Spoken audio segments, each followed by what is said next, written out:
Well, ladies and gentlemen, welcome to the 2019 National Premier League Victoria Centre Final Series, the Elimination Final tonight at Jack Edwards Reserve between the home side Oakleigh Cannons and Hume City. My name is Bryce Ruthven, joined tonight in the commentary box by Ed. Good evening, Ed. We're going to be in for one hell of a game tonight. I'm really looking forward to it, Bryce. I think this was one that we were really salivating at when we saw the fixtures come out for the final series, and considering the way these two teams have gone throughout the regular season, it's bound to be a blockbuster. It is, and we've got a big crowd in attendance as expected. The Hume City fans, they've come in numbers down at the highway. Let's check out their starting lineup for tonight. In goals, number 1, Michael Weir. Number 4, Paul Wilson. Number 5, Danny Dixon. Number 8, James Brown. Number 9, George Howard. Number 10, Stevie Hewitt. Number 13, Matthew Lazaridis. Number 14, Mitch Cooper. Number 15, Hayden Tennant. Number 18, Ben Bowler. And at number 19, the hat-trick goal scorer over in Adelaide in the FA Cup the other night, Marco Delic. On the bench, number 6, Harry Monahan. Number 11, Theo Markellis. Number 12, Mark Ochieng. Number 20, James Kapranovsky. And number 24, Emmett Bosduggan. Now, as I just said, they had their FFA Cup round of 16 clash, which they did beat Adelaide Olympic. They did have to travel over to Adelaide on Wednesday night. I did watch that game. Wasn't an easy task for them, so it might actually hinder them tonight. They're going to maybe running out of the legs a little bit. I think even just the travelling might have its effect as well. They might not be used to going that far and then coming back. Plus and having the AstroTurf they played on too. Was it on AstroTurf? It was on Astro. That always makes a big difference. I think people underestimate the difference that provides, but that was a massive win in the FFA Cup, and it's always good to see teams from the NPL doing well in that tournament. Yep, no doubt. Nick Hegarty has all eyes focused on this, and on the opposition, the home side. Starting for Oakleigh Cannons, number 1, John Honos. Number 2, the captain, Tom Matthews. Number 3, Tavsan Sioglu. Number 5, Govan. Number 8, Ryan Pachkowski. Number 10, Joey Guest. Number 11, Wade Decker. Number 13, Miller. Number 16, Harry White. Number 23, Matt Fashini. Number 41, Luke Pavlu. On the bench for the home side, number 4, Jamriska. Number 18, Dimitrakis. Number 19, Goran Zoric. Number 33, Taz Moranis. And number 99, Milos Luic. And the referee gets us underway. In for a big night, Matt Fashini. He goes long, nice and early. Oakleigh looking to get on the attack, and they put it out for a goal kick. Score predictions tonight, Ed?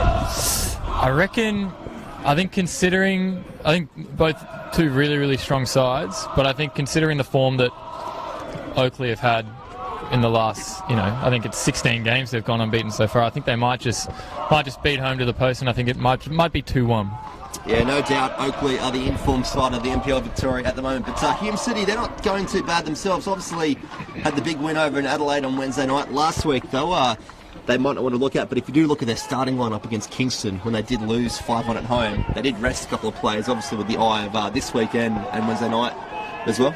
I think that is a little bit of an outlier of a result, as you said. I think going down 5-1 to Kingston, it's not a great look, but I think, considering the amount of games they had coming up, I think it was smart to rest those players. And saw the week before as well, they had a really good result against Knights, and I think they'll be looking towards that game. And Hume have an early chance to go forward here. A strike on goal, but Honos up to the task on this occasion. And it looks to calm his boys down. We did see an earlier elimination final this afternoon. The Bentley Greens getting up 1-0 away from home over Green Gully. And what some were saying was maybe a little bit of an upset. Ed, I don't actually think so. I kind of thought that Bentley would go there with intent to attack from the get-go, and they did. I think it was a really tough game to call. I remember speaking with fellow NPL commentator Josh Parrish during the week about Bentley's kind of up and down form during the regular season, how maybe they kind of flew under the radar a little bit, considering they weren't as consistent as maybe they'd want to be, but they might just be a finals team. I think finals football is very different to regular season football, and I think Bentley might have proved it with that result earlier today. Well, one team that we know is definitely a finals team is Oakleigh. If you look at their form from last year, or this time last year I should say, they actually won an elimination final away from home, 2-1 over Pascoval, then lost the semi-finals in penalties to Heidelberg, who, as we all know, went on to win the league championship. But they didn't disgrace themselves that day. Obviously a bit of a different team to what they have out tonight, but I think they've got a better team on paper. I think seeing Oakleigh at the start of this year, it was really strange to see how poorly they were performing, considering, as you mentioned, they did do quite well in the finals, and they weren't far off going all the way in that series. And I think seeing the form they've gone into now, it might just be a bit more regular to what we expect, and I think it might just be the standard Oakleigh that maybe we should have seen for the entirety of the season. Yeah, I remember come round 5, round 6, even early days, fans of Oakleigh and even supporters of the NPL and Victoria in general were calling for Chris Taylor to resign from his post here, but he held strong, and obviously they finished the regular season last weekend in 3rd position, and a great result how they've actually turned things around. It's even someone like the likes of Wade Decker, who we see defending here at the moment. Real topsy-turvy season, but this back into the season, he's really found some form. Yeah, I think a lot of the... I think it just takes maybe just a little bit of time, especially in a league like the NPL where a lot of teams can compete and it's rather inconsistent. I think an example of that might be Pascoe Vale, who you mentioned last season they were in the finals, and then this year they're finding themselves a little bit down the bottom. So it is always tough to call, and it's always tough to predict. And a chance here for Hume City, trying to get the ball across. Matthews gets that one out of the danger zone.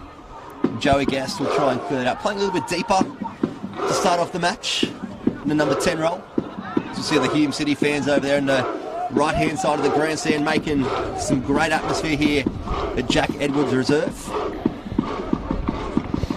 Obviously they're very buoyed by the result over in Adelaide on Wednesday night and want to continue this good form in the finals. I think they'll be happy with that. It's always good to see some travelling fans. We've got a really, really good bunch of travelling fans in the NPL, and seeing them come in, week out, especially for the finals, where it's almost like cup games every single week. It's always fantastic to see.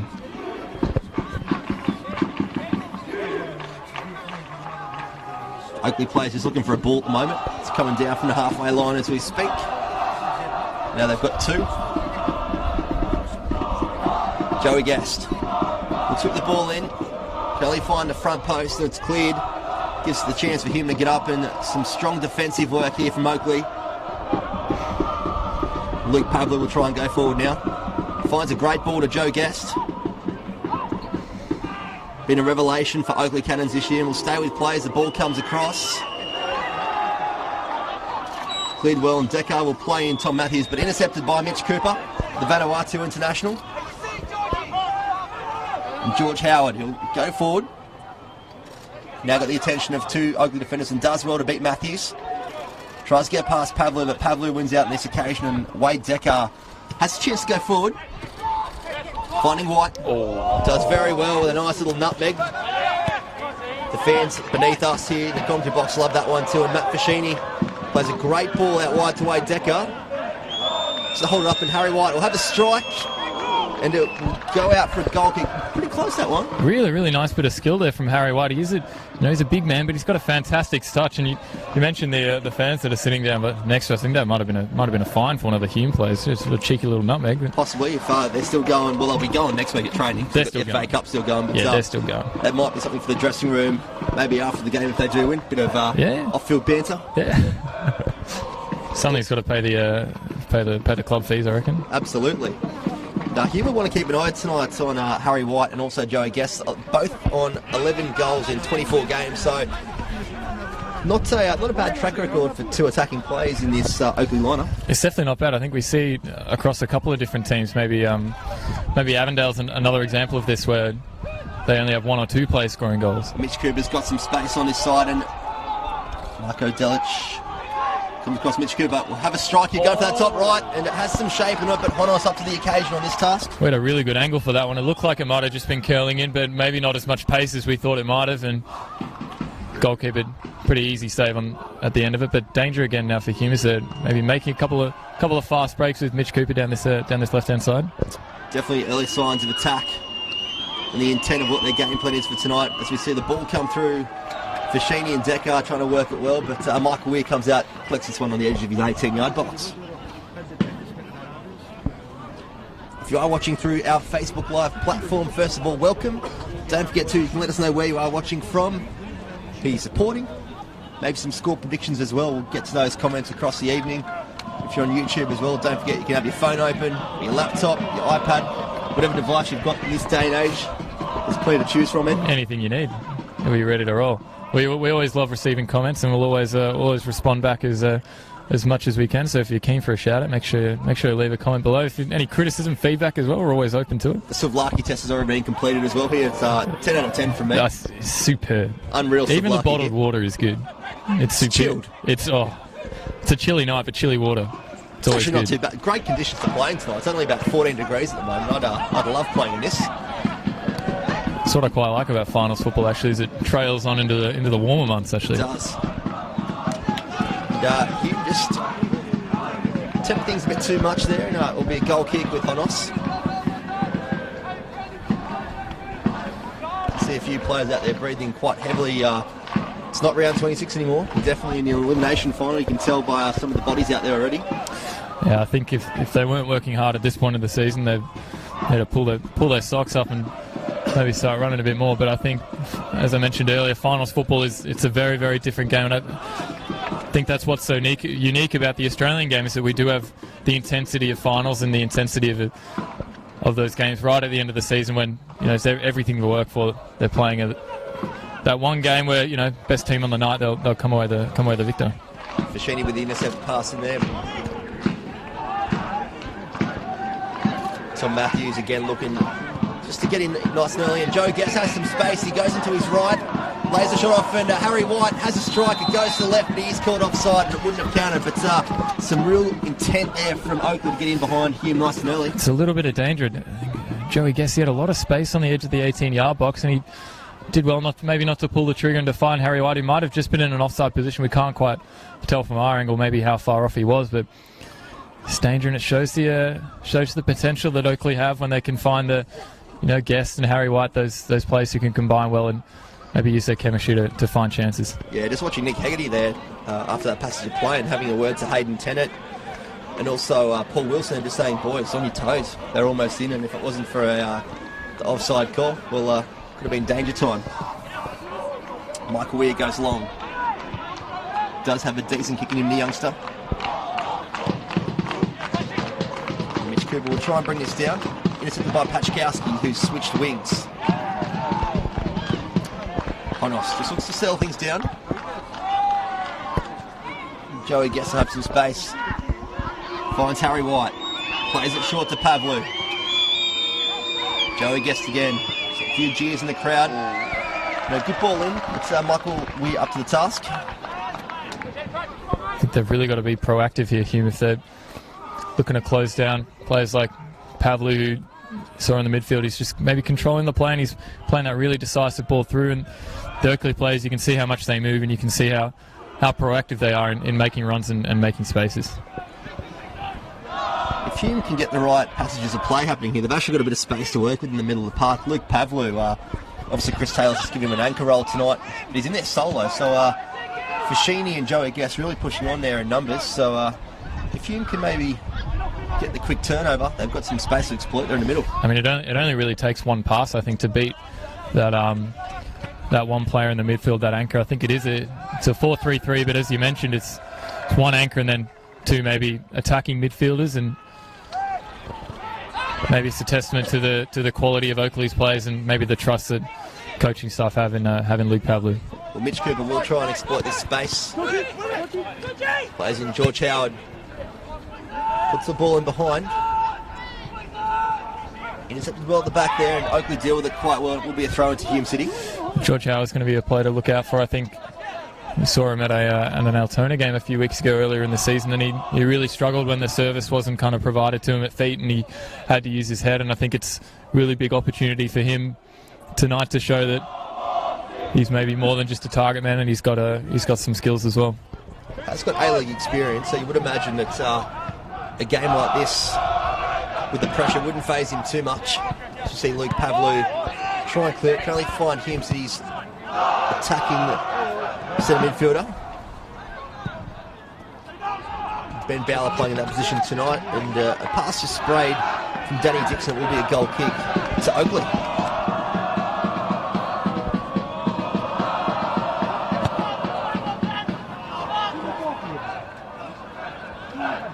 For elimination final, there seems to be a shortage of balls here. Jacko does reserve. You'd think they'd call on as many balls as possible for tonight's game. Well, I almost got sconed by a warm-up ball. That was a nice one, actually. It was a good hit. Lucky I saw it. Might not have made the call tonight. No. And the Hume City defence just looking to deal with this. Pachkowski will lead this for Tom Matthews. Skipper to throw this in.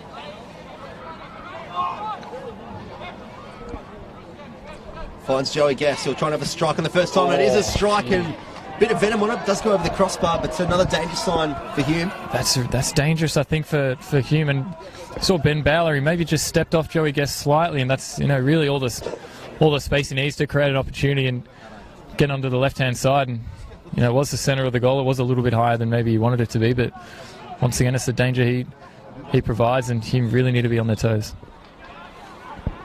And we'll try and come high here through Danny Dixon on this right-hand side. Finds a free man in Delic. Plays it wide, a good ball out to this left-hand side.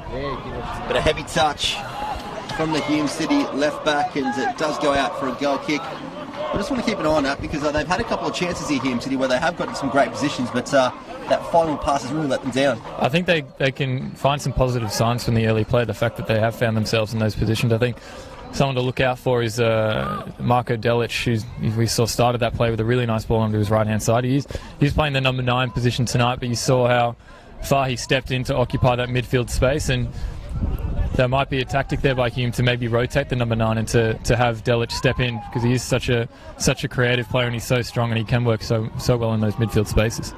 Joey Guess has some space here, tracked well, and Adam Baxter says that's all right. Luke Pavlo has a strike, goes over the crossbar. The Hume City player is not too happy with the lead-up play to that, but Luke Pavlo didn't worry about it as they were arguing. He just slipped loose and almost a goal.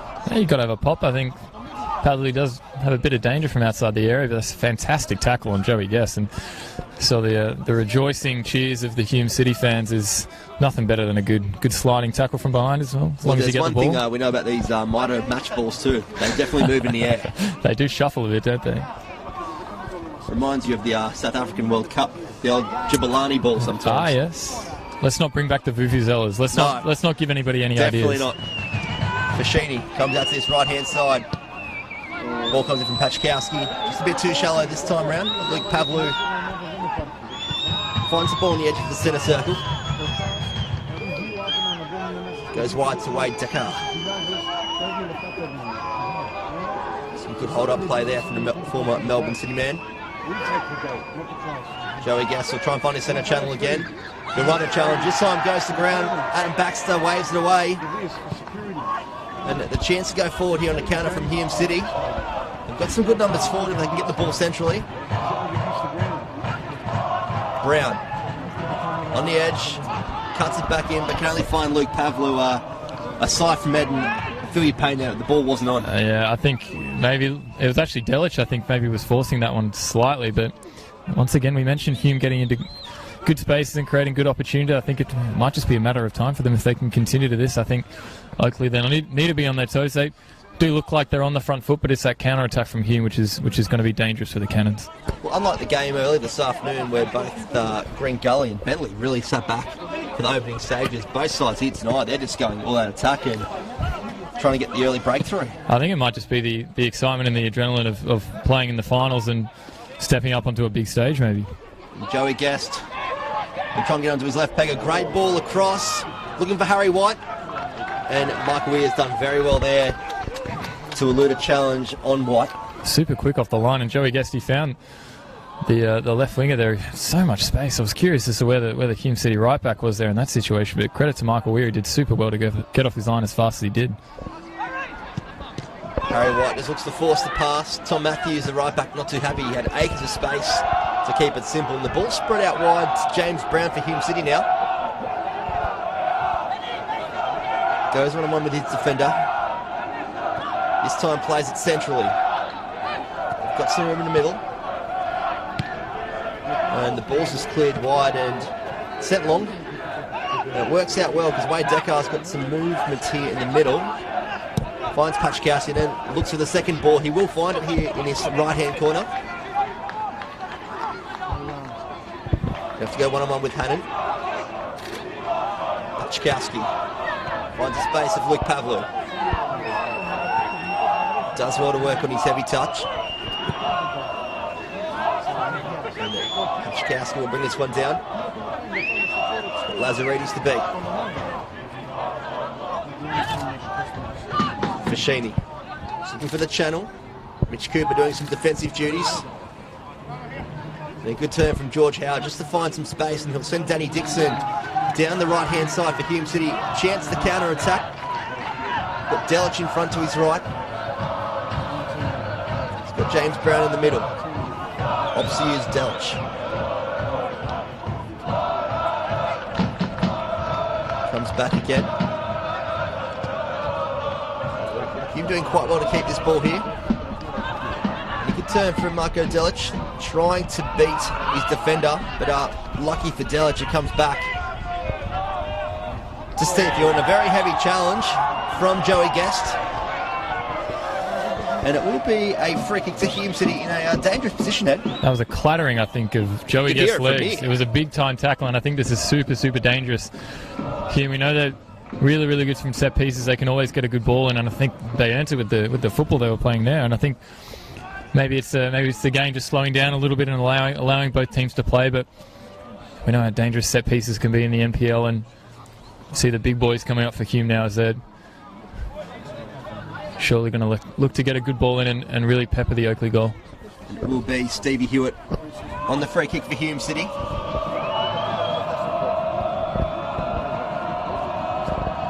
Hume City fans in the grandstand urging Hewitt on. Ball comes in the front post, and a great save from Honos, and a great header as well from James Brown at the near post. Fantastic save from Honos. It was fizzed in, and James Brown, he got a fantastic little flick onto it. Maybe slightly unlucky that it was at the middle of the goal, but Honos did super, super well to maybe dive up slightly, maybe slightly for the cameras, but he did super, super well to tip that over and keep it 0-0. But Hume again, they've got another corner and another opportunity to get a good ball into the box. It's a great ball in by Hewitt, who will take the corner. Looking with a lot of pace. And that's the thing, you put a ball in with pace, anything can happen. 100%. Just a slight little nick and a slight little header can definitely force one on target. Still 20 minutes on the clock, and the ball comes in this time. Pachkowski will try and clear it out. Finds Dixon. He'll come central looking for James Brown. He'll try and get a ball across, and it's cut out by Tavstan Sioglu. We'll go for a second corner to Hume City. They're going to have to soak this pressure up, Oakleigh, I think. And Hume, they're looking confident. They're looking on the front foot, and I think Hume, they're going to have to really defend well to keep out this Hume team. You see the set piece setup they have. They're all clustered them outside of the 18-yard box here. Marko Delich has gone on to Honos. 6 Hume City shirts in the box. Eludes all of them, and it comes all the way back. Chance of the ball will be whipped in by Lazaridis with a great ball to the back post. Honos on the edge of his 6-yard line comes out and commands his area.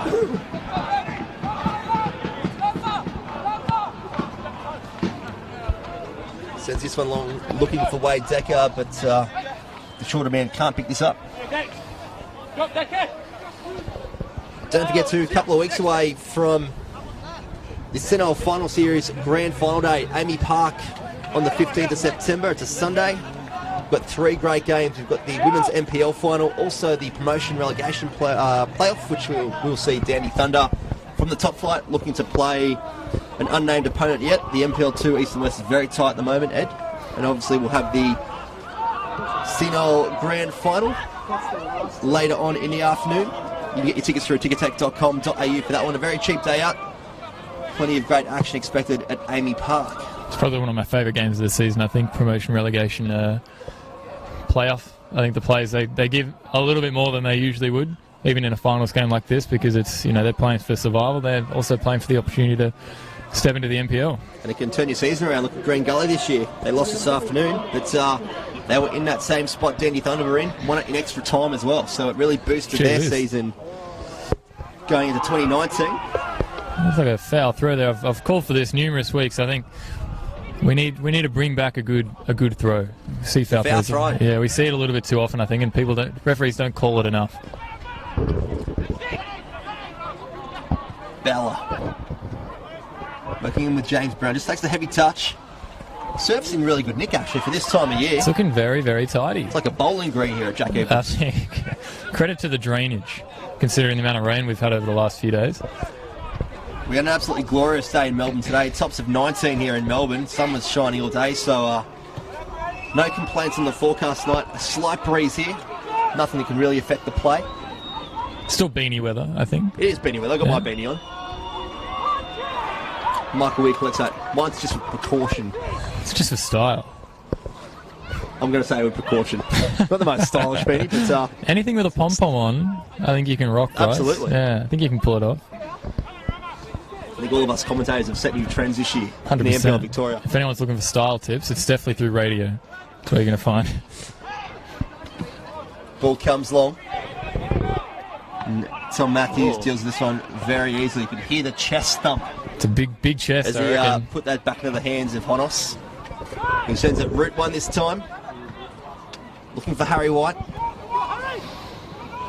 Van Pachkowski and Harry White really just eased off. A few groans from his attacking midfielders. They're saying a bit of pressure on Harry.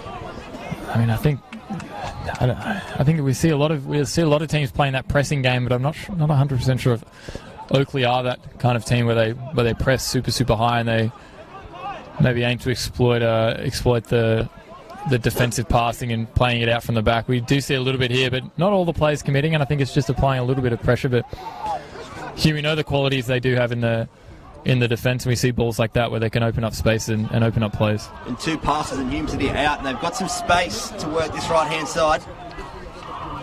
Some good defensive work there, but it's good to see the rotations of Hume City. We've got a very good vantage point right in halfway and literally right on top of the field, and Mitch Cooper looking to come central and get some space and plays that ball out wide, and they're out straight away. Yeah, I think they're dropping in and out. They're really working hard for each other, and passing and moving opens up a huge amount of space and also makes Oakleigh work a lot harder than they might need to usually as well.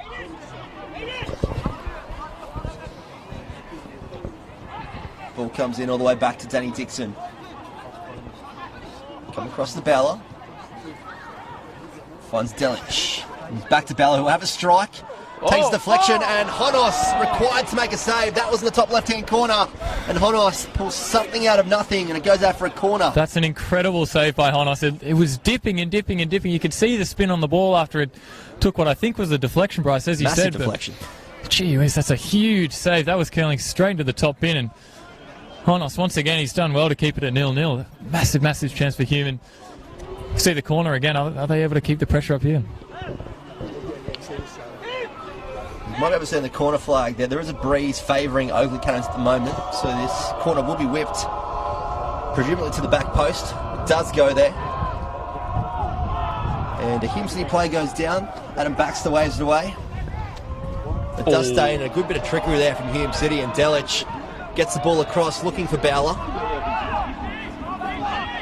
And sends it all the way back to the halfway line. Bit of space here, and I'll come left through Lazaridis. He's going to take his space. He's got 3 to beat. He does beat them all and gets the ball across the face. And no one on the penalty spot for Hume City.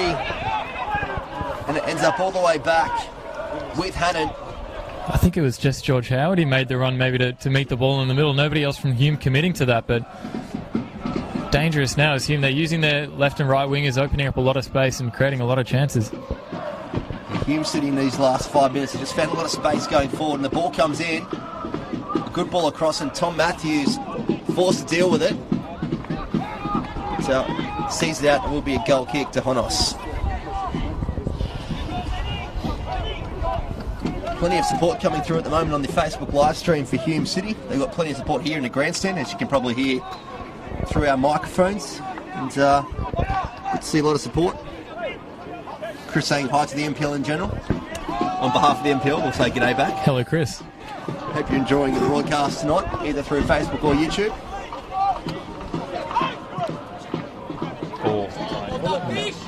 A great ball in there, looking for Wade Decker. Sheen just overhits this one on this occasion. And George Howard will come all the way back to Lazaridis. I mentioned again the players for Hume that are stepping into the midfield, and they might not have maybe just the usual 4-3-3. It's almost like a rolling 4-3-3. You know, the 3 wingers and strikers, they're stepping in, occupying the space. You saw George Howard again, and we've seen Mitch Cooper and then also Delic doing the same as well.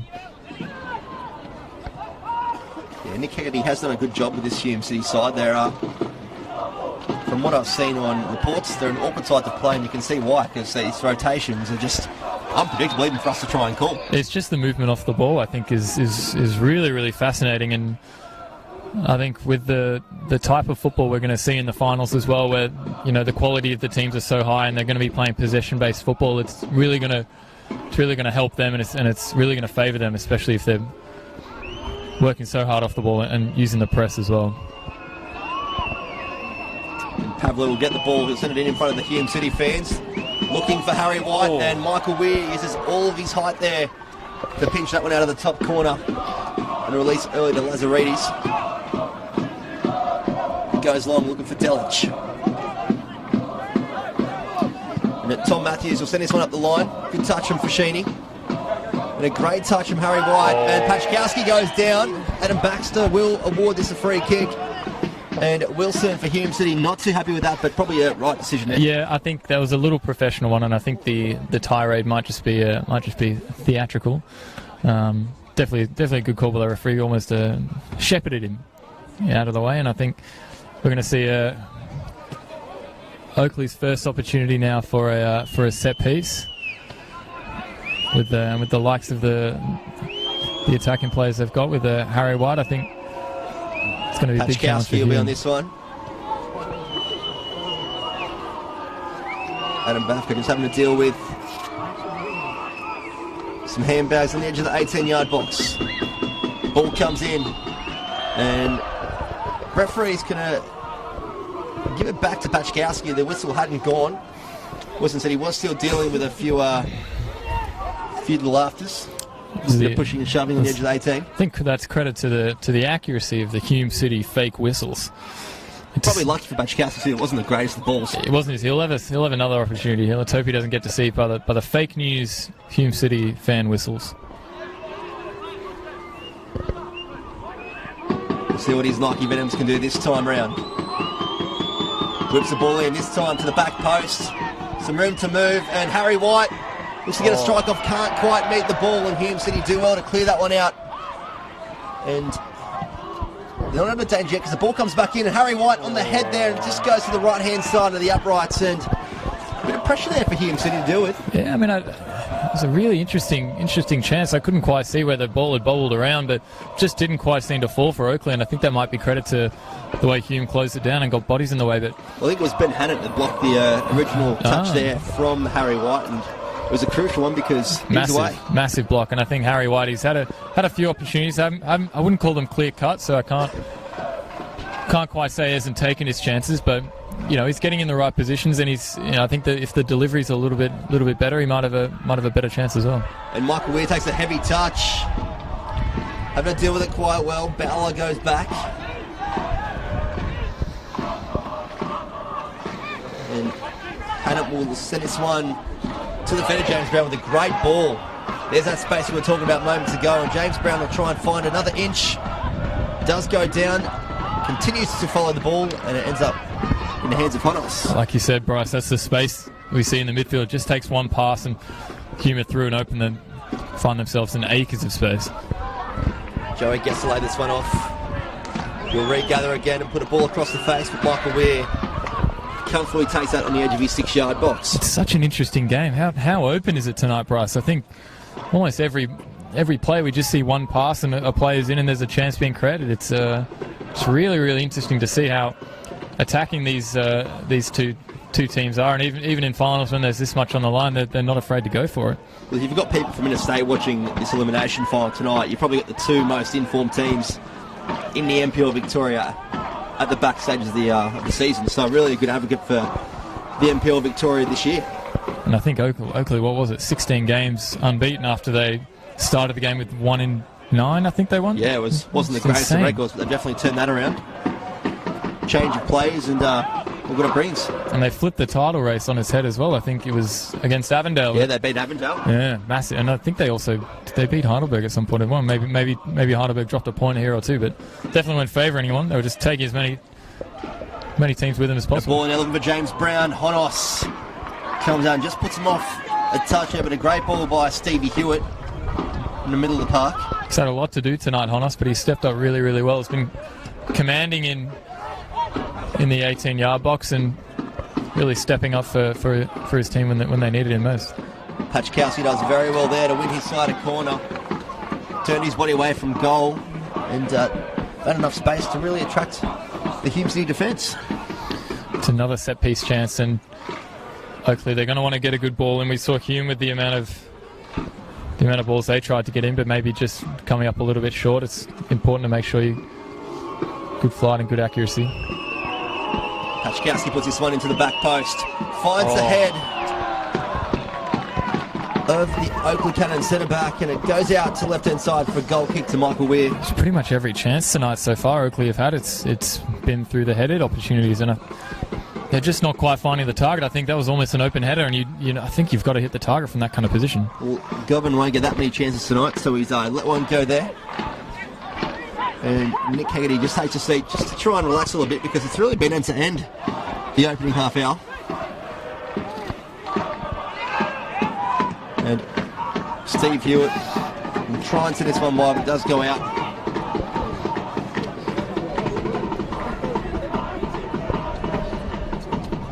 Oakleigh looks to go on the attack. It's easily dealt with by Hannon at the back for Hume City. Pavlu. Bit of aerial ping pong at the moment. A little bit of volleyball, I reckon. And heavy toucher from Harry White. Hasn't been his night so far, but we do know that he can turn it on really at the blink of an eye. He's definitely got danger, and I think it's been a tough night. I think the chances maybe just have been a little bit of a stretch for him, but I think if the chance comes, I think he's definitely someone you'd expect to take it. I think someone who might have quieted down slightly since the opening 10 minutes been Joey Guess. He hasn't quite found himself on the ball as much as he had ever since that shot he had earlier. And the slip pass there from Hume City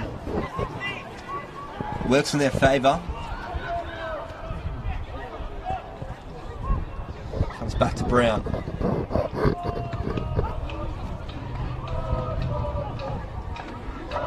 Hume doing well to work this right-hand channel. And they win themselves the corner on the far-hand side. Good to see both teams really looking to open the game up where they can. You could easily cave into the pressures of elimination football and just try and really counter-attack, but both sides not sitting back tonight. Yeah, they're balling. I reckon they're just staunching it a little bit. I think, like you mentioned, they're not feeling the pressure as much, and if they are feeling it, they're definitely not showing it. The Hume City fans in the grandstand, they sense something coming their way. Maybe off this corner. They got numbers in the box. 7 red shirts, and the ball comes in short. Looking for James Brown. Maybe not where the ball is intended to go, but it does come back in to the back post, and a chance there. Hume play does go to ground, and the shot comes off. Cut inside. Now forced to come back to Wilson.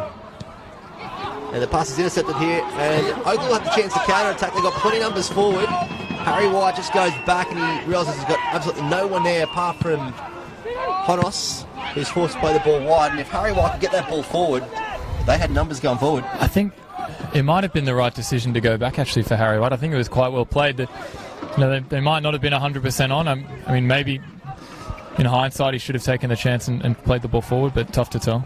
Wade Deckar's got some room on the edge of the 18. Finds Pachkowski, uses Joey Guest and sends it wide to Pachkowski again.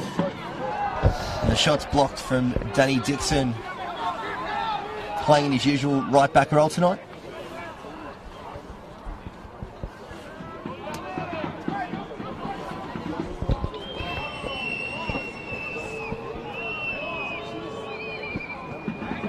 Ball sent in, looking for Pachkowski, just couldn't quite find him. But now sent forward to James Brown, who's got a bit of room. Hits his pass first time and he's called offside.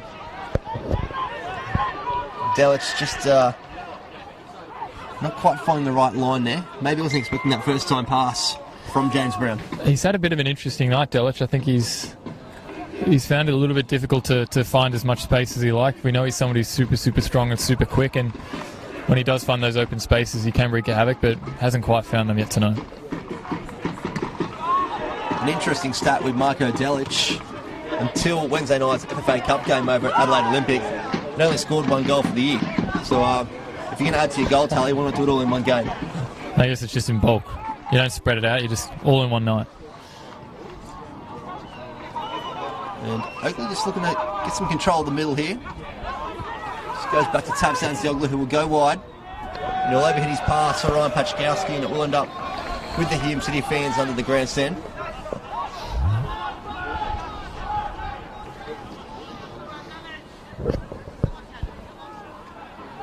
And I think really coming up to the half-time break, if you're Chris Taylor or Nick Hegarty, you probably don't need to take really too many negative looks out of this first half.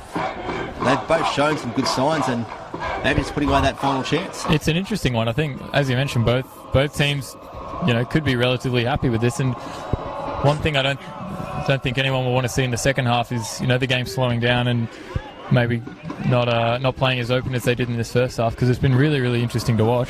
Well, I think one thing that Hume City would want to avoid tonight, if possible, is extra time. Obviously, having that game over in Adelaide in the FFA Cup round of 16.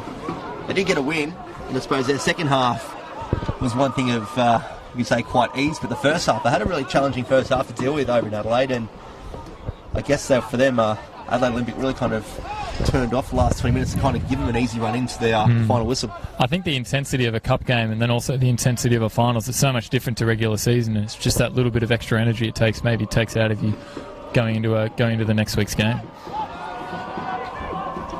Ball come in from Stevie Hewitt. He'll go short, finds Bowler. See a training ground move there. And the ball set wide to James Brown, but he's in an offside position.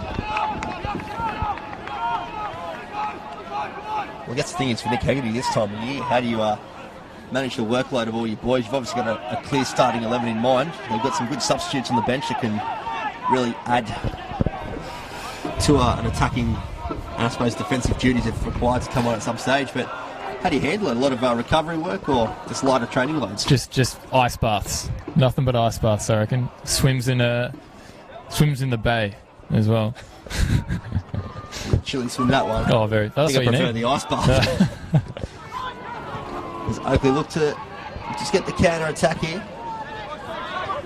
Mitch Cooper will do well to keep this in, and he does so. Finds Lazaridis and goes on his bike. And Delich to try and get on the upper hand of Tabsansioglu. He does as well. Goes to ground. And Bavkar waves that away. And Lazaridis with a strong defensive header. And Bala will have some room to move here in the middle of the park.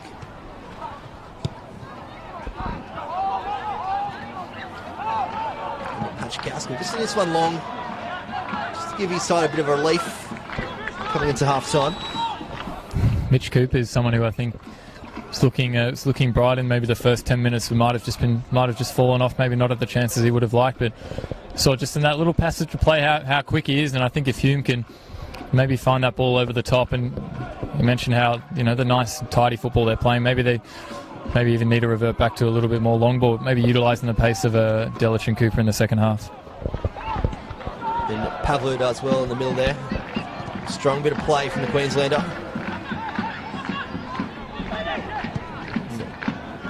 Ball coming out wide from Hewitt.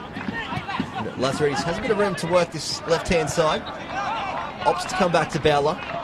He'll send the ball into the far post. He'll come back out to Danny Dixon. And Hewitt will send this one out wide. Calls of patience from Nick Hegarty on the coaching bench for Hume City. As he says that, they turn the ball over. A chance for Oakleigh to go forward.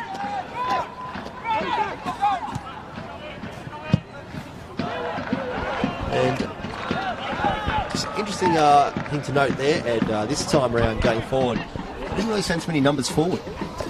No, I think maybe they're just reserving themselves. Maybe they're just keeping in mind how close it is to the end of the first half and not taking any risks. Maybe it's coach's instructions, but I think if they can continue to play the positive football they played in maybe the opening 30 minutes, I think they'll maybe find a couple more chances, maybe even take one as well.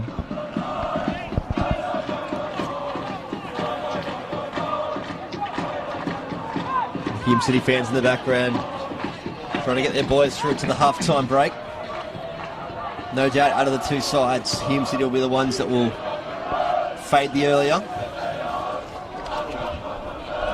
Oakleigh Cannons not having any FA Cup requirements left for the year, but Hume City, they are in the round, or the quarter-final round I should say. They've got a home tie coming up against Central Coast Mariners. Now, I'm going to say that Hume City might get that one at home. Honestly, yeah. I reckon. I think the way Central Coast have been tracking, they do have the new coach. I think it's going to be interesting, but Hume, they've got to favour themselves the form they're in. Joey Gass will have some room to move here, and he'll go wide to Wade Decker. They've got numbers forward here, Oakleigh. He'll have a strike, and he'll find the broken net. The 42nd minute, Wade Decker puts the Oakleigh Cannons up 1-0 in the elimination final of the NPL Victoria Ed.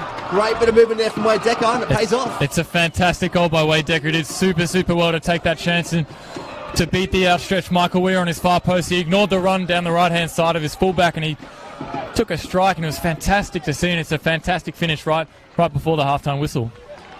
And that's exactly not what Nick Hegarty would have wanted going into the half-time break. It's a bit of a confidence killer this late in the first half. Obviously, they're going to feel it in the second half, having a heavy workload this week, but the Oakleigh Cannons really pulling something out of nothing there, because they kind of just set up shop to get into half-time. It's a really interesting one. I think it was the counter-attacking football that we spoke about earlier in the first half, and how effective it had been for Hume, maybe in the finding the spaces and playing that one decisive ball. But it's Oakleigh in the end who find the chance, and it's them who take it.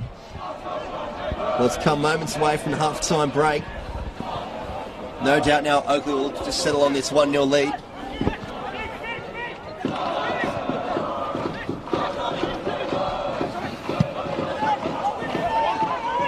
The ball goes long, looking for Harry White. He'll just hold this one up in this right-hand corner. Now, when inside a throw-in deep in the Hume City defensive area. And how's this Wade Decker? He must like playing in elimination finals, because this game last year over at CB Smith Reserve against Pascal, they did win 2-1. He was on the score sheet again that night, scoring the first goal. He's got a fancy for him, doesn't he? And maybe he likes elimination football. Big game player, and I think you can tell the players who feel the pressure and those who don't. I think Decker might definitely be one of them. Well, here's an alarming stat for Oakleigh fans. Oakleigh haven't actually beaten Hume City at all in 2019. They've had a draw, and they went down 1-0 in round 2. So and they played here at Jack Edwards Reserve in round 15. It was a 1-1 draw, so it'll be interesting to see how they handle that pressure of knowing that they're coming up against a side that they haven't beaten yet. It's interesting. I mean, I think the form that Oakleigh have been in, I think they might have a little bit more confidence than they did at the start of the season when that result was picked up. But I think they've got to be feeling confident, especially picking up a goal right before the halftime whistle. I know it's a commentary cliche to say that changes the coach's halftime talk, but it's never more true than in this situation here for both Hume and Oakleigh. James Brown will lock this one up. Tabsansioglu on his shoulder. And a bit of a disagreement here between the two. Tabsansioglu and James Brown going at it in back play, but Mitch Cooper goes to ground, and Babkar waves it away, and he'll call it half-time here at Jack Edwards Reserve. It is 1-0 to the home side. Oakleigh Cannons from a late goal in the 44th minute, two-way Decker in this 2019 NPL Victoria Central Final Series. Before we have a quick break, Ed, your thoughts on the first half? Really interesting first half of football. I think for anybody just tuning in, definitely go back and have a viewing, because it swayed a little bit halfway through as well. It went from open play to maybe slightly congested, and then in the end, with Oakleigh finding the goal, it really changed the whole tone of the first half for both sides. But looking to the second half, it's going to be super exciting in the way Hume respond to that late goal. Well, it is half-time at Jack Edwards Reserve. Bryce Ruthman, Ed Gooden with you tonight on the commentary team. We'll be back in about 15 minutes' time for the second half of this elimination final, live from Oakleigh.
Welcome back to Jack Edwards Reserve in Oakleigh for the 2019 National Premier League Victoria Central Final Series. The elimination final between the Oakleigh Cannons and Hume City. Bryce Ruthven joined tonight by Ed Gooden. The halftime score 1-0 in favour of the home side, and Ed, it was a pretty good quality first half. It was a really interesting first half, and I think it's testament to the standard we're going to see throughout these finals is that teams are going to play the possession-based game, and I think it's got a high-quality affair. You're not going to see people closing down and really parking the bus. I think it's going to be football versus football tonight and for the rest of the finals. And if you have joined us during the halftime break, Wade Decker got a late first half goal in the 44th minute as we see a chance come here for Hume City nice and early. Calls for a handball from the Hume City players, but Adam Bavkar has waved that one away. And Danny Dixon will collect this one on this right-hand touch line. He goes to the back post looking for Mitch Cooper. Gets the head on it, but can only find the hands of Honos, and he'll go route one looking for Harry White. Just holds the play up here. He'll send it back all the way to the left back for Oakleigh. And Tavsad Sionglu sends it out to the skipper, and Tom Matthews. And he'll go down the line looking for the goal scorer. It just ends up with Michael Weir. Now, if you are watching through Facebook Live or even our YouTube platform, get involved in the conversation. Let us know where you're watching the game from. Maybe your score predictions. What was your score prediction at the start of the match? Mine was 2-1 Oakleigh. Okay. There's a chance here for James Brown. Oh, he wasn't. And he did stay onside. You're right there. That was a chance Gordon Beckman to get an early goal back in. We'll have to keep an eye on here because they did have the FFA Cup round of 16 fixture on Wednesday night over in Adelaide. As we see one of the Oakleigh players just go to ground in that far hand corner. It'll be Pachkowski with the free kick.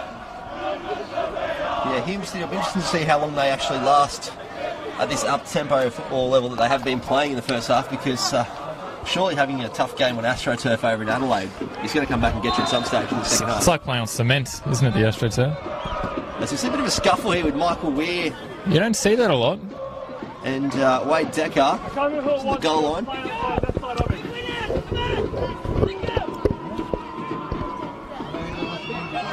Adam Bavkar just settling things down in the box.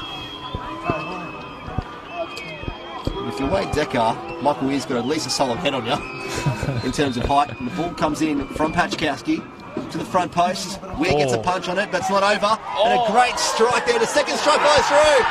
And it is Matthew Fashini that puts the Oakleigh Cannons up 2-0 in this elimination final. Does his former teammate celebration. And we've got an injury here for Michael Weir as the Oakleigh players go and celebrate in the corner. But what a great strike there from Matt Fashini. I think great strikes. He struck two beauties, and I think it was either an Oakleigh or a Hume player that got in the way of the first one, but he made no mistake on the second as he cannoned, and I think it might have taken a deflection as it went in, but there's no stopping that hit. And I think all eyes on Michael Weir actually at the moment. Michael Weir still down in the 6-yard box, and Matthew Fashini doesn't score too many goals, but obviously gets along well with his former teammate Victor Archie Thompson, because he's done the same celebration. He does put his side up 2-0 in his Central Final Series elimination final at Jack Edwards Reserve, and really the ideal start for Oakleigh. And some concern here for Michael Weir. You can see the physios just treating him as we speak.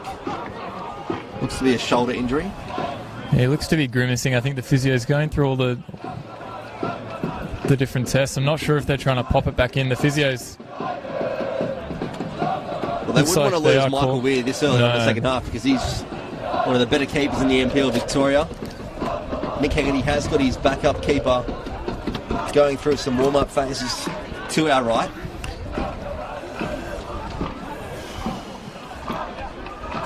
It looks like doesn't look like it's out of place or anything like that. I think he's able to move it around. They're going through a couple of different tests here, but I think with something like a shoulder for a goalkeeper, it's obviously... Well, he was definitely in some discomfort there as the goal went in.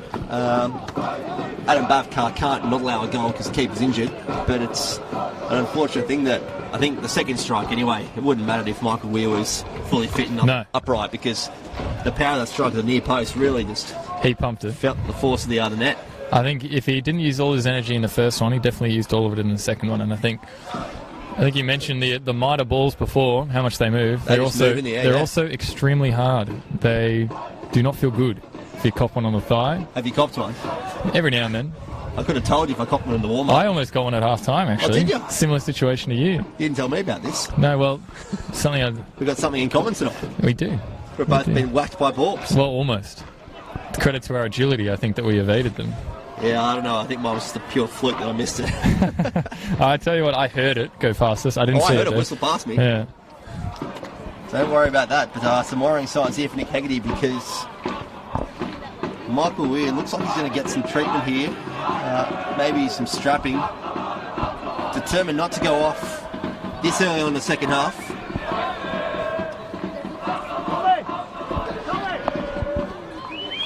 And we've just got Chris Taylor down below us at the moment.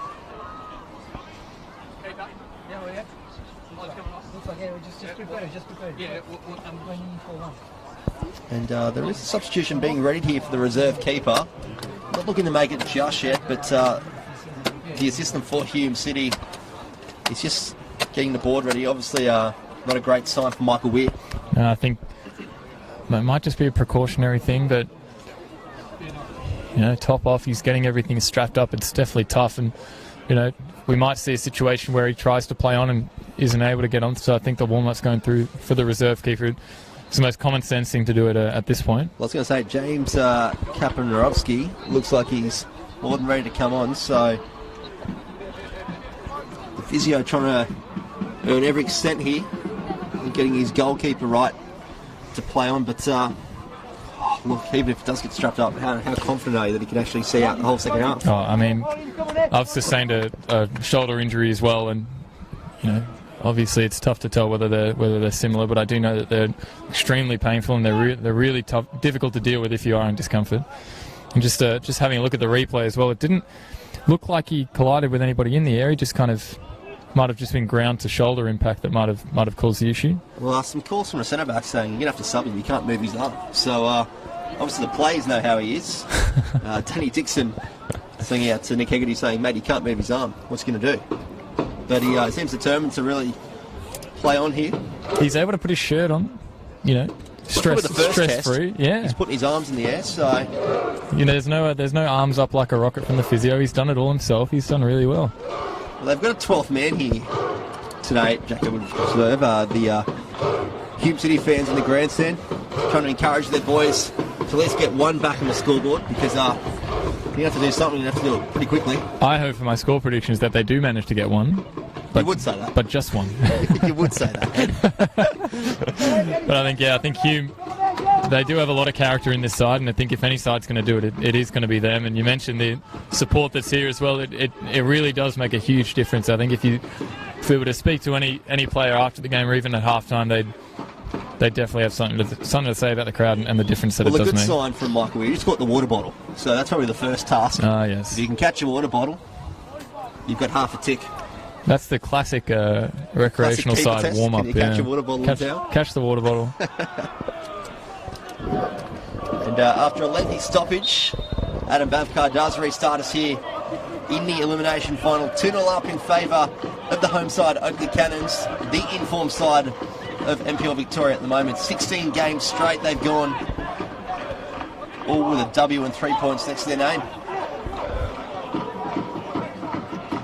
And he does take his first touch off the ground. They come forward through Mitch Cooper, trying to work in with George Howard, but Samson Zioglu just intercepts.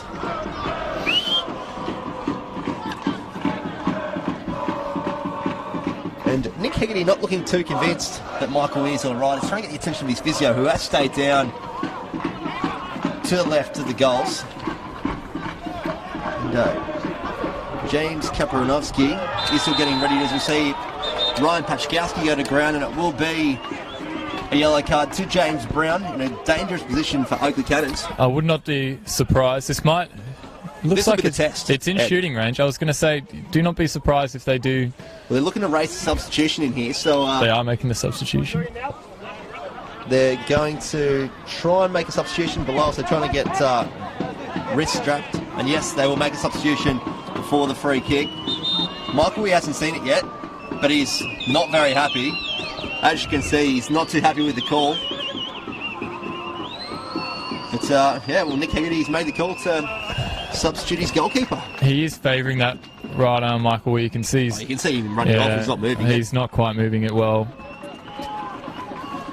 He has that, as you mentioned, he is one of the better keepers in this league, and he can't be too happy with it. But it's a big step up here for the reserve goalkeeper, especially with a Joey Guest lining up with that left And foot. I can tell you what, Michael, we're down to our right, has had a couple of words to the coaching bench saying, I'm all right, give me a chance. But, well, Nick Hegarty's made the call.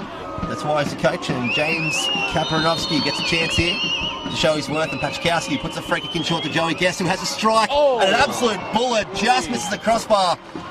The poor keeper had no idea what was coming towards him, but it was a Joey Guest, I should say, absolute bullet. Of all the things to get first up as a reserve goalkeeper, you get Joey Guest running down the left-hand side, squaring one up, but unfortunate not to have it on target. But I'll tell you what, if that had just squeezed into the top corner, that would have been massive. Well, I can tell you what, Joey Guest and Harry White and Pachkowski are licking their lips at the moment of having this young kid in goals, because I'm actually not too sure he's actually had any NPL senior action this year. Is he one of the fans? Has he come on at half time from the fan squad? I don't know. I'm going to say from in the 20s. Nah, I'll take the safe bet there. As we see George Howard come across the face of goal, finds Mitch Cooper. He'll have a strike, but just a bit too much height on that one, and doesn't trouble Honos at all. I was going to say, I don't want to...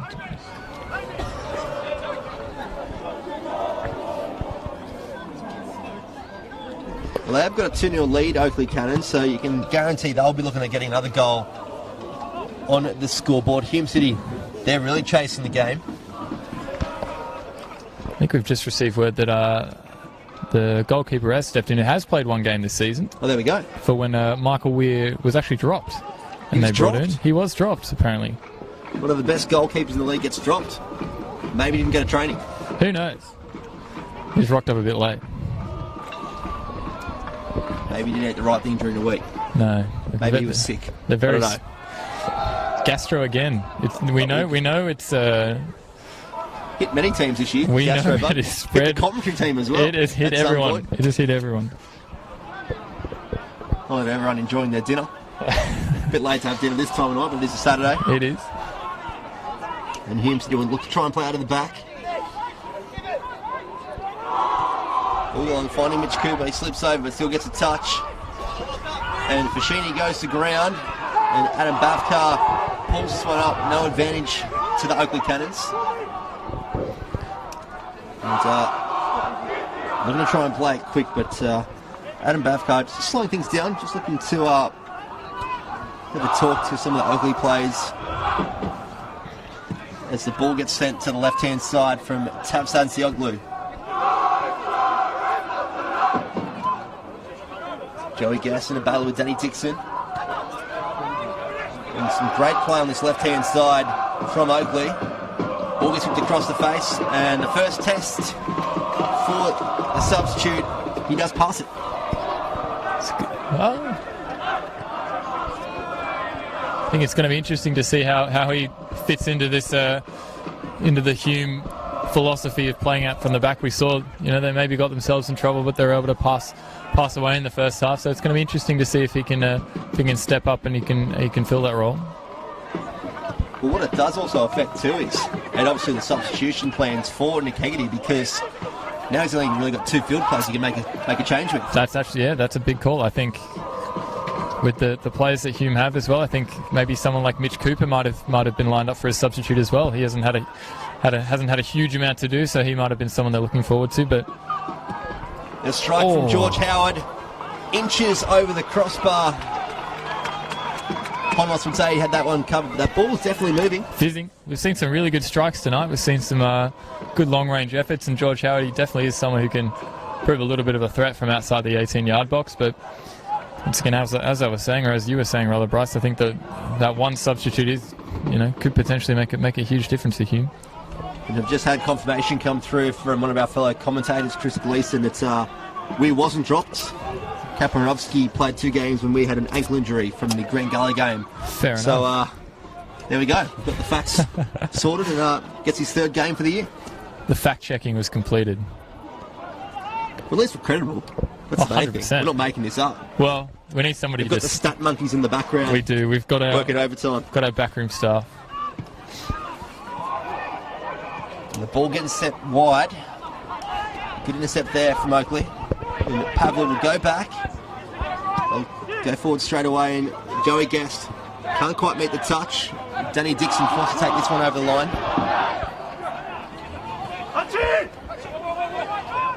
And Miller will look to go long. Joey Guest coming short, being told to go nice and high, and as you said that, the ball's intercepted, and Fashini will have a chance for a second, and hits the uprights. Harry White with the follow through. Great tackle there from Hume City, and a evade a 3rd goal, Hume City, and the substitute goalkeeper can thank his left-hand post for saving them. Gee, the woodwork has played a huge role. There was a fantastic strike by Fashini again, who looked to pick up his 2nd for the game, but I think it was Tennant there, and he was on the ground sprawling across, and he picked up a block. As I think it was Joey Lynch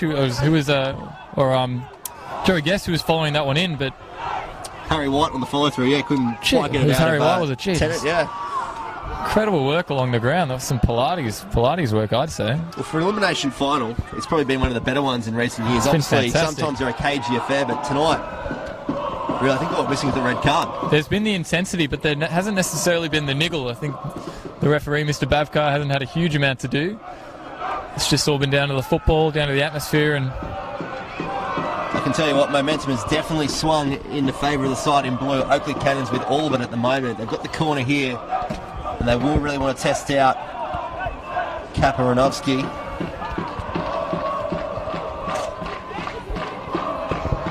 I suppose with the loss of Michael Weir, you also lose the communication from the back. If you've ever seen Michael Weir play live and off camera, he's a big communicator and does really dictate play and movement from the back. So the youngster has got a lot to live up to. As the ball comes in from Pachkowski. Comes out to the 2nd goal scorer in Fashini. He turns it over to Mitch Cooper. They've got 3-on-3 at the back here. He fakes and he goes right. And he plays a pass too short to Marko Delic, who looks to the sky. That's not going to help his side because they've got some defensive duty to do straight away. It's similar to what we saw in the first half for Hume. They've had the breakaways, they've had the creativity going forward rather, but they just haven't been able to play that final pass. And Kaparanovsky goes long, finds Marko Delic. And he does well to ride the challenge of Joey Guest.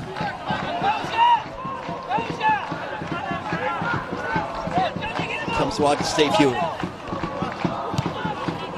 Plays with Danny Dixon. Ball stays in. And Hewitt looks to force the pass to Mitch Cooper. Fires it up on the 2nd touch. James Brown can't quite get his footing right, and James Brown really looks to be struggling in this 2nd half. I think he's just feeling the pressure a little bit at it. Not necessarily the pressure of the occasion, but pressure of the opposition side. Well, he copped a few heavy challenges on Wednesday night over in Adelaide in the Cup game. As you see, Tom Matthews just comfortably deal with that at right back. He does send the ball long. No real target man there. Joey Guest now putting the pressure on. And Oakleigh more than happy to let the young keeper have it out and let him play out from the back.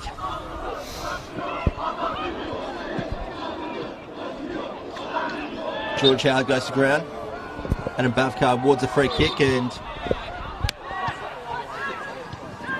Hume looking to get the ball going nice and quick. They do need a goal, and sooner rather than later. George Howard looks to have picked up a little clip on his ankle there, trying to fix his boot.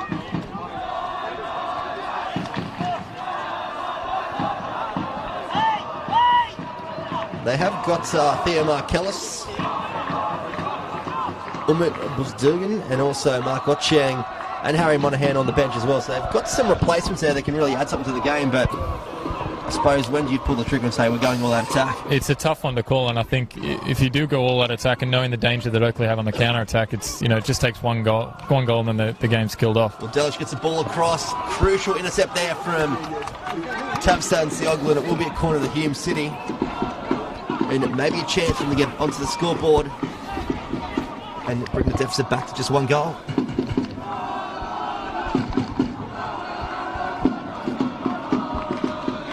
Stevie Hewitt to put this one in. It does come into the back post. Finds ahead of George Howard. But Honos up to the task on this occasion. Really big time header. He rose really high and was able to get his forehead on it and keep it down and generate a fair amount of power. But as you mentioned, Honos, he did well to get down, make a relatively routine save. But positive signs for Hume, as we saw a little bit earlier when they earned that corner.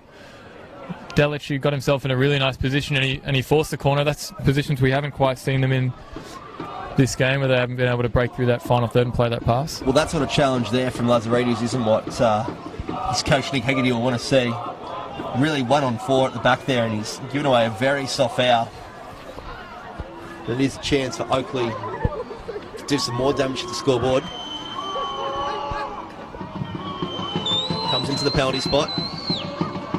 Cleared out by James Brown. Still in the danger zone. Danny Dixon just puts it up high into the night sky. And Hewitt will put this wide to James Brown. They can get some numbers in the box. Delic is there. They've got Mitch Cooper at the back post and puts the ball in front post. Nothing's doing there for Hume City.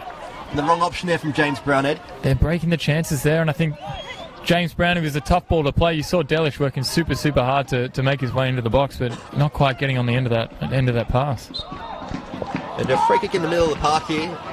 Just a late challenge from Lazaridis again on Joey Guest. He's really starting to lose a bit of his discipline here, Lazaridis, and it's not what you need. Really giving away these cheap free kicks in some dangerous zones for Oakleigh. I mean, I'm not surprised if he's a little bit frustrated, if he's maybe feeling it slightly and he's maybe taking it out on the tackles, but like you mentioned, Hume, they do want to find their way back into this game. They need to stay nice and composed, and they need to be playing smart football, not rushing themselves and remaining nice and steady. Well, Chris Taylor has set up Oakleigh a little bit deeper since that second goal. You heard Matt stoppage, or we could hear from our commentary box, I should say, that the two wide men, it's still a little bit deeper as the ball does come into the back post. And a strike from Fashini again. Can't find his second for the night, but maybe it's something that Nick Hegarty has to have a look at going through at the back here, because they've only really got the one up top, and they've got 4 across the back line. 2 of them are doing nothing.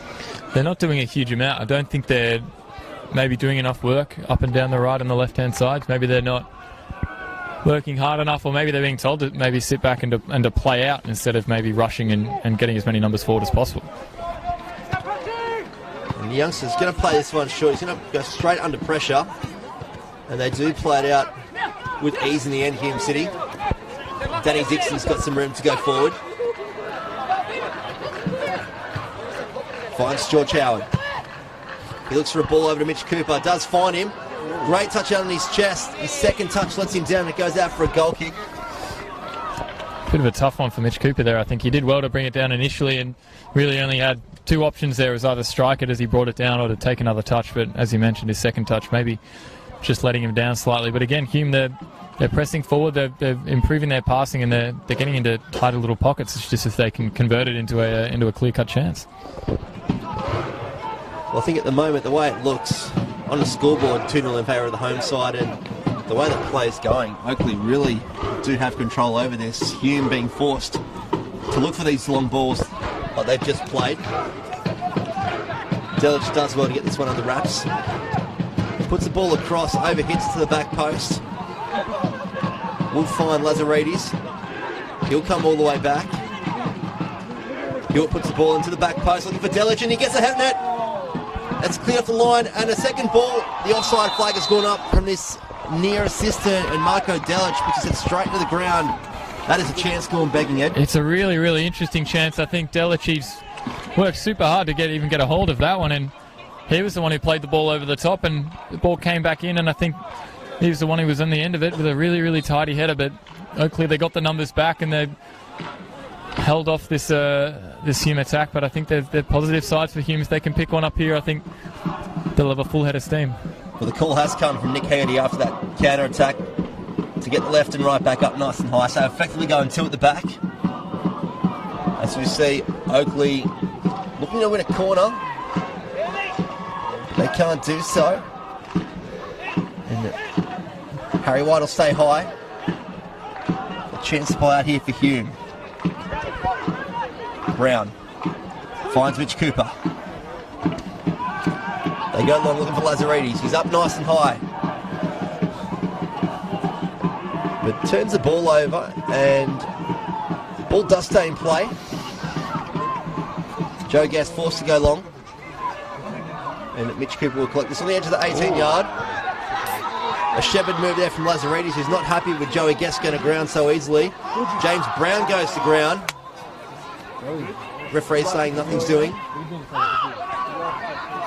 And Bowler play this one off. Stevie Hewitt gets on the edge of 18. George Howard tries to get the ball across to Mitch Cooper, can't find him. The ball is cleared out by Taps Oakleigh. And Mitch Cooper again. Get the ball in the left-hand channel. Will dink it in. Finds Stevie Hewitt. Looking to find some space. He does so.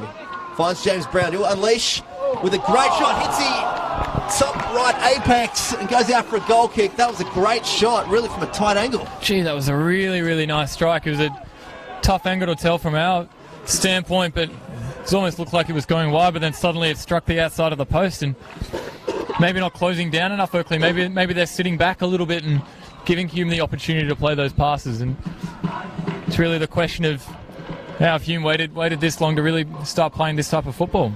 Well, they definitely haven't given up. For the last couple of minutes, there's anything to go by. And Danny Dixon will get this one right back. Does want to keep control. George Howard tries to lock that one in. Can't quite find his touch. And calls of hand ball from the Oakleigh bench. And Adam Bavkar will give Hume City a throw in front of the home side. Decker, bring it down to Fashini. Rides the challenge of Lazaridis.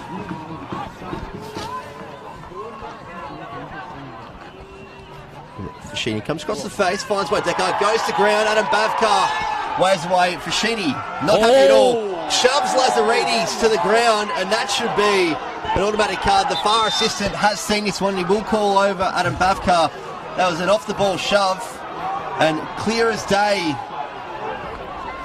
Very, very interesting. Matt Fashini was not happy at all. It was tough to tell from our standpoint if he was tugged when he was making that run. But well, it didn't look like a punch from our angle, but definitely a shove or two. I think just a shove, and it might have been Hume City player going down a little bit easy there, but I think Fashini, there's almost no reason for him to turn around and reciprocate. Maybe there was a word in his ear, and he felt like he needed to give something back. But and Adam Bavkar will call over Matthew Fashini. Tom Matthews comes racing in as well.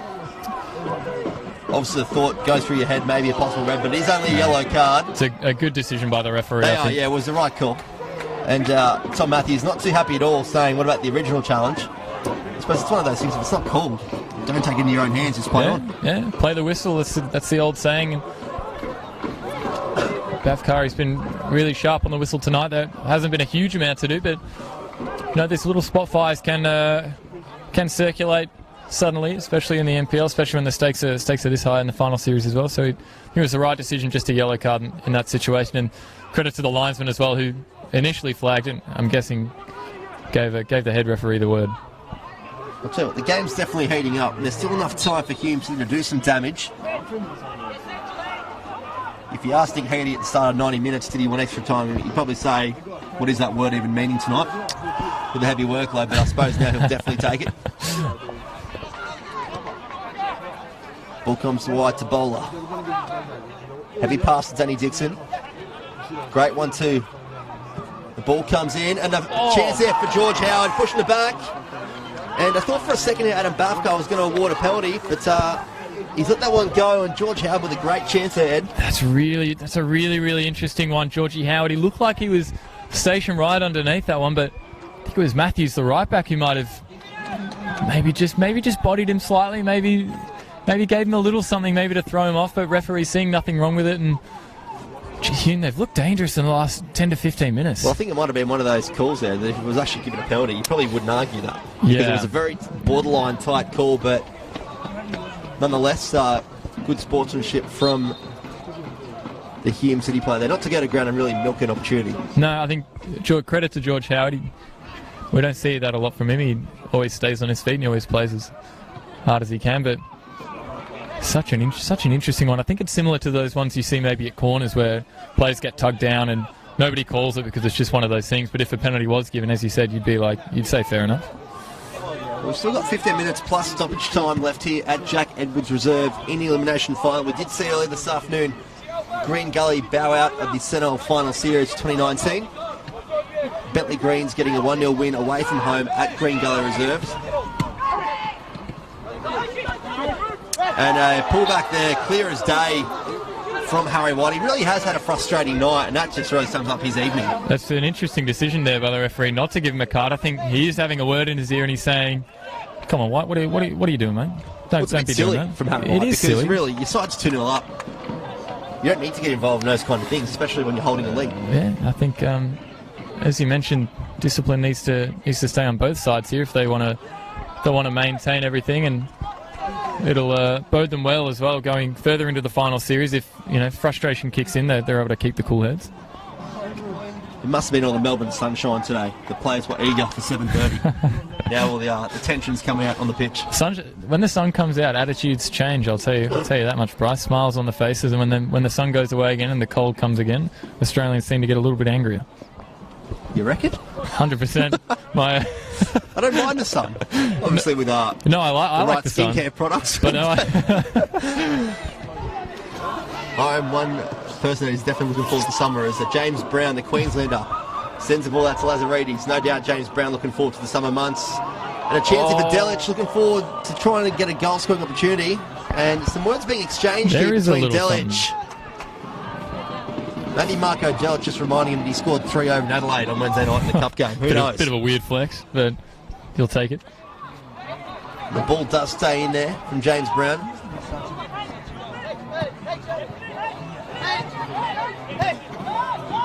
And it goes back to the substitute goalkeeper. Bowler. He'll go long, searching for Stevie Hewitt. Sitting very high, and Honos comes out, goes to ground, and tries to eat up some precious seconds. You mentioned the fullbacks, Bryce, and how high they need to be pushing now. Danny Dixon, he was really, really far up. He was pushed almost the 18-yard box at one stage. He's super, super high at the moment, and he's calling for a pass. Disappointed not to get it. And Mitch Cooper turns it over. Now Joey Gass will have a chance to shoot here. Whips into the back post. A little too heavy for Harry White. And it goes out for a goal kick, but just a reminder there from Oakleigh that they've still got more goals in them. Just letting us know what they've got in the locker. Joey Gass, he just takes the one chance. He's super, super dangerous, especially on that left-hand side. I felt like from this vantage point, it was almost looked like he was chipping in. One of those little dinks over there. A little dink to the back left. And the substitute goalkeeper sends this one long. Finds ahead of George Howard. Strong challenge there from Stevie Hewitt and Pavlu. And James Brown just caught his feet there, and Danny Dixon will look for James Brown again. But Miller will take this one over. And Dixon with a very strong challenge in front of the Oakleigh bench. Ends up back with Miller. And Harry White goes to ground. And it's good to see both sides really getting in some strong challenges, but still keeping it fair at the same time for the most part. It's just a bit of fun, Bryce, isn't it, at the end of the day? What's the elimination final? Yeah, just a bit of fun, though, man. No, I mean, it is good to see that a little bit of rough and tumble. We spoke about the intensity in the first half and how it's just about football. Maybe in the second half it's got a little bit tetchy, a little bit more attitudinal, I think. As your parents say growing up, it's all about the fun, isn't it? It's just... And Marco Delic will chase this one down, but Honos... Just the one-handed pickup, don't mind that at all. Picks this up, just teasing Delic there with the pickup, as Ed did say.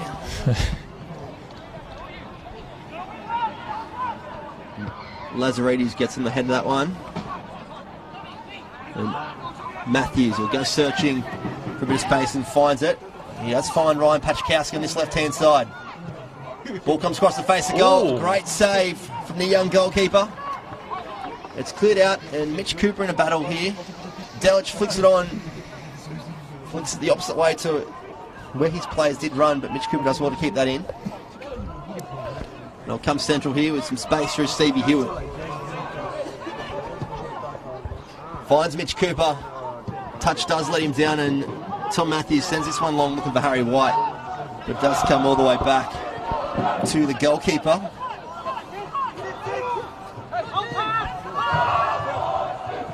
And that James Brown will keep this one in. And come looking central again. Be forced to go back to Hewitt. And Bowler works in well with Hewitt. Just trying to find the right holes. They do find one here, and Danny Dixon, he gets called offside. But Stevie Hewitt playing the right balls, just Danny Dixon not working in with his centre midfielder. It's difficult, I think, for the fullback to be pushing this high up, maybe halfway through the game, not quite getting a feel for the pace and the intensity. Maybe not reading his players just as well as he might if they'd started with type of offensive play. But interesting to see the way Hume obviously adjusted to going 2-0 down. You do need to play a little bit more attacking and pushing those fullbacks up only when they needed to come back from 2 goals down. Maybe that was something they needed to institute from kickoff. Well, there is just over 8 minutes remaining at Jack Edwards Reserve in this elimination final. We do expect to see a little bit of stoppage time, maybe 5 minutes, due to the injury of Michael Weir, the Hume City goalkeeper. 5 minutes into this second period. The Hume City fans still in full voice over in the grandstand. Learn to cheer their boys home. Still a lot to play for tonight in this elimination final.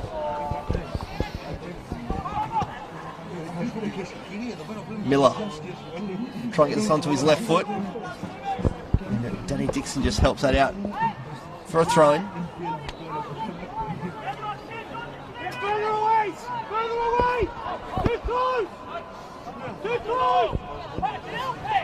Miller puts this one into Pachkowski. And he'll do well just to keep it down deep in the defensive half of Hume City. And just to keep possession. The ball comes in, looking for Wade Decker. Miller beats 3 Hume players, but does put it out for a goal kick. And still interesting to see that Chris Taylor still hasn't really made much movement on his substitute bench at the moment. As we see Hume City go forward down this left-hand side. Matthews with the intercept. And Joey Guest just sells it down to Pachkowski. And Pavlu looks to play in Joe Guest. A great touch on his inside. He's got a bit of space. He'll look to try and unleash. Plays it across to Matt Fashini. Ball comes into the back post.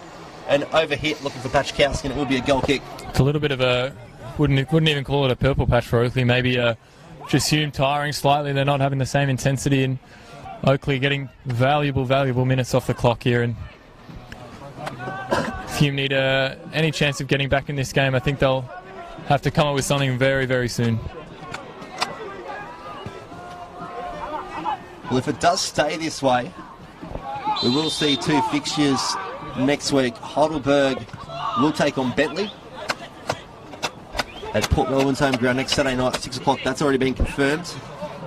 And we'll see Avondale taking on Oakleigh Cannons, presumably at the Italian Club there at 3 o'clock next Saturday afternoon. At Avenger Park. Yes. So some exciting games. We do see a change being made by Hume City with the final 2 changes for the night. There'll be Mark Ochieng coming on in number 12. He'll be replacing Mitch Cooper. And also coming off will be Ben Bowler being replaced by Harry Monaghan. So the 2 changes have been made for Hume City. We'll see if these 2 substitutes can make a difference. And Mark Ochieng being sent forward. an interesting move. Obviously, at Adelaide United played right forward, you could say, in a 4-3-3 formation. Has been playing right back for most part of the season since he's changed from Denny City to Hume. I was going to say, I know he does have offensive capabilities, but yeah, for most of the season he was in the defence. He performed quite well actually with the defensive duties. Yeah, he played a couple of games in the attacking third for Dandy City at the start of the season. Obviously things didn't work out there for him, and he made a move across town to Hume. The strike comes off from Joe Gass, and it goes over the back onto the road. So it will be a tough ask for these Hume City players that did play on Wednesday night, because they had a tough game. They've still got about 6 minutes plus stoppage time remaining to make a difference in this game and change their fortunes for the season. Definitely a few tired bodies out there now, Ed. I think definitely. You mentioned the workload and the players that they did have to rest against Kingston, and I'm almost struggling to think what they would have been like if they had the first 11 playing in that game. The ball comes in for Marko Delic. Ocheng does go to ground, but referee waves it away. And Danny Dixon will collect this one and plays it short. Uses Monaghan and comes to James Brown. And just to find an opening here. Plays the ball through to Hewitt. Great ball. Delic tries to get it under wraps. Matthews slides in and clears it out. And Lazaridis will be forced to chase us back to halfway. We go straight on the attack again through George Howard, looking to find Mark Ocheng. And it does elude him, and it will be a goal kick. Again, we see Hume. It almost sums up their night tonight.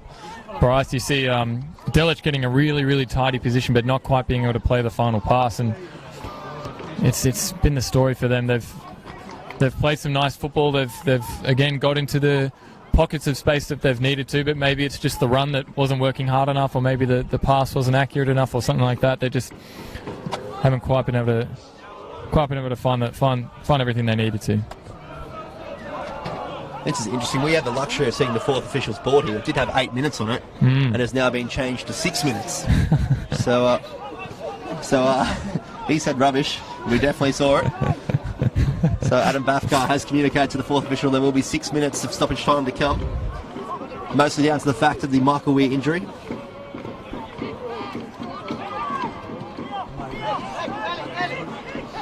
The ball come high to Danny Dixon.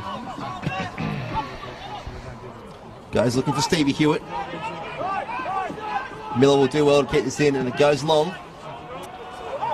And Harry White will try and hold this up. It comes off the shoulder and finds Monaghan from Hume City. Comes back to James Brown in the middle of the park. And he'll go wide to Hannon. Mike Ocheng just coming a little bit deeper to try and collect this ball. Big force on the left-hand side, some good defensive work there from Oakleigh. It's forcing him wide away from goal. It comes back to Ocheng, will have a strike. Hits the back of Tom Matthews. Two players go to ground, and it will favour the home side, Oakleigh. They'll win themselves a free kick. I think Ocheng was maybe subbed on, maybe slightly too late to have too much of an impact on this game, but you see the potential he has with the quick turn and the quick shot, but not to have any result from that. But credit to Oakleigh tonight. I think they've played a really, really smart brand of football, really, really positive. You saw it in the first half from both sides, but Oakleigh on either side of the first half whistle, they've managed to find the two crucial goals tonight. And George Howard just trying to lock that in, but Tom Matthews too strong from him on that occasion. Lazaridis having to deal with two Oakleigh players and does well to beat both of them. And the ball comes towards the forward line, but Matthews just happened to put this one straight back up top. Pachkowski just holds it up in the far corner. Just trying to eat away at some precious seconds. And the Oakleigh fans on that far side appreciate the efforts of Ryan Pachkowski. He's done very well there because he's eaten about 30 seconds in. It's a bit of an art, actually, keeping it by the corner flag, I think. I could never do it. What do you think? What's the longest you've seen of? No more than 25, 30 I was going to say, seconds. you're lucky to do it for 15 seconds normally. Yeah, it's tough. I wonder how effective it actually is. Depends what level of football you're playing at. If it's this level, maybe that. If it's park soccer, you're probably getting hacked after 10 seconds. Yeah, you're getting hacked. You're getting some studs down the back of the calf, I reckon. More than likely. Yeah, something like that. You see it in professional football and Premier League, all those kind of places where they do it a little bit more, and that's where the tetchiness comes from, I think. I don't mind seeing it. Yeah, true. It is an art, as you said. And Pavlo and Ocheng, they do battle in the middle of the park. Danny Dixon rides a challenge. Monahan gets caught in the ball. Hennant for Hume City does well to help out his defensive midfielder. Stevie Hewitt is pushed higher up into a more attacking role now and turns the ball over. As we see 6 minutes of stoppage time added on in this elimination final. That is 6 minutes for Hume City to save their season. I want to do it nice and quick if they want to get any hope of doing so. And Ocheng just can't quite find that ball. Was asking a lot from the former Adelaide United player. And Honos, using all of his experience here just to slow things down. Slips over. Hume City fans like that one. We hear the call from Nick Hegarty to get the ball up as quickly as possible and just to utilise the numbers that Hume have in the final third here. Delich finds George Howard. Uses Brown. Finds the substitute Monahan in the middle. The very heavy pass out to Lazaridis. No chance of controlling that one. And Wade Decker sends this back to his skipper in Tom Matthews. He goes route one to the corner. It says, Joey Guest, you've got a job to do, mate. Let's see the art. Harry White works him well, and he'll try and have a strike here. Looks at the dink and finds Joey Guest, and Joey Guest gets all angles completely wrong. He was free as a day on that penalty spot and could have made that 3-0 and sealed the deal. He could have missed year 12 geometry, I think. He really, it looked like he got a really nice firm header. He looked like he was motioning towards it, but he headed it exactly where he was looking to header it, which was apparently outside the 6-yard box. Maybe he's just looking to waste some precious time, Ed. We'll give him the benefit of the doubt. That's some macro play right there, I would say. Tennant will get his pass blocked by Ryan Pachkowski, and things not going in favour of Hume City in stoppage time. Oakleigh Cannons tonight, if they do win, that is 17 wins straight. So 17 undefeated. I think they had 3 draws. Well, actually, yeah. Apologies about that. 7 undefeated games, I should say.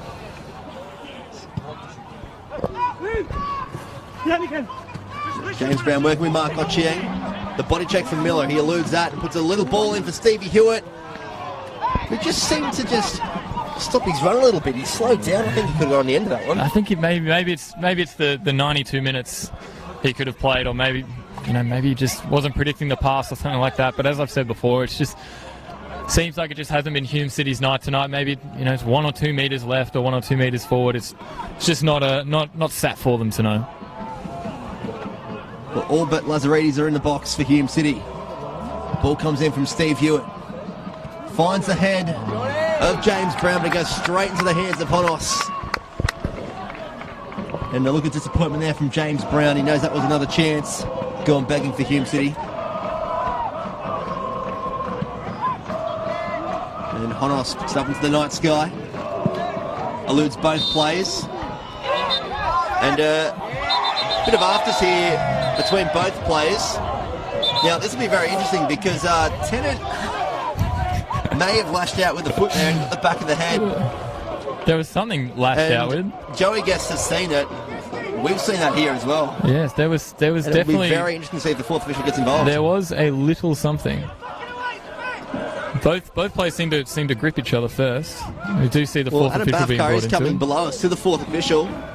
He'd have a very similar angle to us. And Tennant could be in a bit of trouble here. There is a card being reached for, I think. And Ryan Pachkowski, he'll earn himself a yellow card.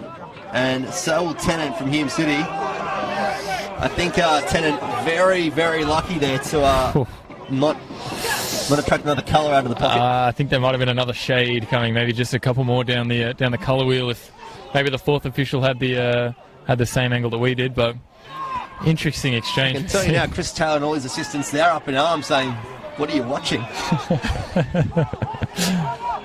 So Adam Bafka has had a good game tonight. Such a strange one to see in the 93rd minute as well. Yeah. The ball comes along from the substitute goalkeeper. Cleared away by Oakleigh. Wade Decker just puts it down the line.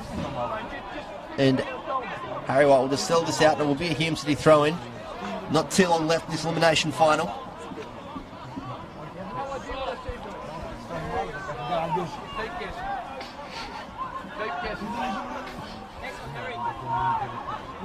Ball comes across, looking for Tennant.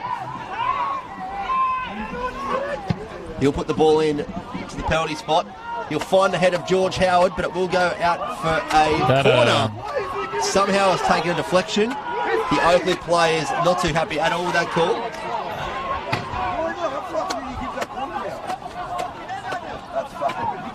Chris Taylor below us. Not happy at all. Substitute. She's ready to go.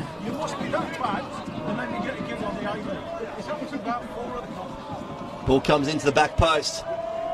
And it does take the last touch off Harry White. Couple of minutes still remaining. Chris Taylor having words with the fourth official. Definitely having words, I would say. We'll leave those words down below us. 100%. As the corner's going to be whipped in here from Steve Hewitt. Comes into the penalty spot. And Mark Otching will send this one out wide again. Back to Hewitt. He'll look to put this back in. And Honos collects that safe and sound. And we'll send this one long to eat up some precious time in this elimination final at Jack Edwards Reserve.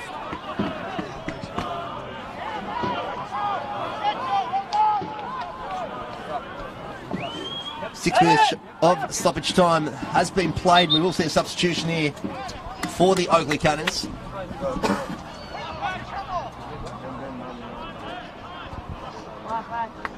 Will be Ryan Pachkowski coming off, being replaced by number 19, Goran Zoric.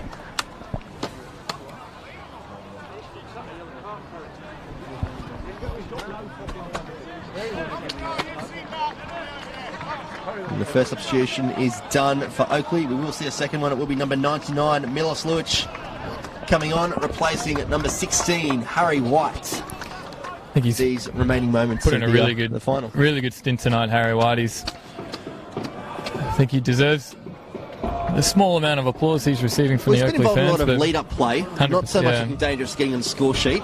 But I think you know, he's playing the target man role. I think it's the touches that he makes, and he spreads it well for his teammates and creates spaces for them, even if he doesn't finish off the chances. I think he's had a really good performance tonight.